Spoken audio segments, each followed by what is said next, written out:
নমস্কাৰ বন্ধু বান্ধৱীসকল, কি খবৰ? আশা কৰোঁ সকলোৰে ভাল আৰু আমাৰো ভাল।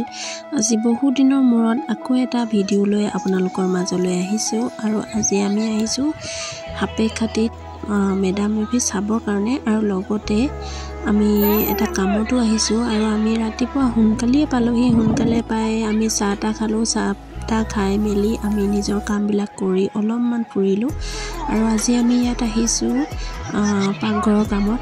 আমাক পাকঘৰৰ কামত সহায় কৰিবৰ কাৰণে মাতিলে আৰু আমি আহিছোঁ। আমাৰ গাঁৱৰে বহুকেইগৰাকী আহিছে, লগতে আমিও আহিছোঁ আৰু এয়া দেখিছেনে, আহি পাই আমি সকলোবিলাক অফিচত টিকেট ল'লোঁ, কিবাকিবি লৈ মেলি এতিয়া আমি চাবলৈ লৈছোঁ টাই আহোমৰ নৃত্য। আৰু নৃত্য চাই মেলি আমি লগালগ আহিলোঁ আমাৰ নিজৰ কামবোৰ কৰি ল'বলৈ। আৰু এনেকৈ ধুনীয়াকৈ আমি সজাই লৈছোঁ।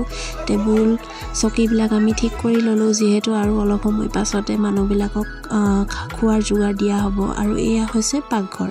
পাকঘৰত সকলোবিলাকে কাম কৰিয়ে আছে, ভাত বনাই আছে, চব্জি বনাই আছে সকলোবিলাক, আৰু অলপ পাছতে খাবলৈ দিয়া হ'ব। আৰু এইসকল দেখিছেনে, তেওঁলোকে টাই নৃত্য কৰি আহি এওঁলোকক ফাৰ্ষ্ট আমি খাবলৈ দিছোঁ আৰু সকলোৱে ধুনীয়াকৈ বহি খাইছে। আৰু এইফালে সকলোবিলাক মানুহ এতিয়া আহি গৈছে আৰু আমি সকলোকে এতিয়া ভাতৰ যোগান ধৰি আছোঁ। আৰু বহুত মানুহ হৈছিলে আৰু এইটো আমাৰ জীৱনৰ প্ৰথম অভিজ্ঞতা। আমি এনেকৈ কাম কৰি পোৱা নাই আৰু এয়া আমাৰ ফাৰ্ষ্ট।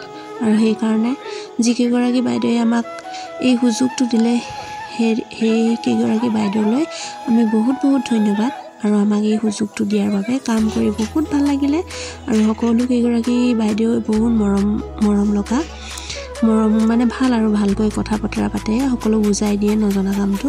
আৰু এতিয়া আমি ৰৈ আছোঁ ৰান্ধনীশালত, যিহেতু ভাত চব্জি একোৱেই নাইকিয়া হ'ল, বহুত মানুহ হৈছিলে আৰু বনাই আছে। সেইটো কাৰণে আমি অলপ দেৰি ৰেষ্ট কৰি লৈছোঁ আৰু বেছি সময় নাই, অলপ সময় কাম কৰাৰ পিছত আমি ঘৰলৈ যাম, কাৰণ আৰু বেছি মানুহ নাই।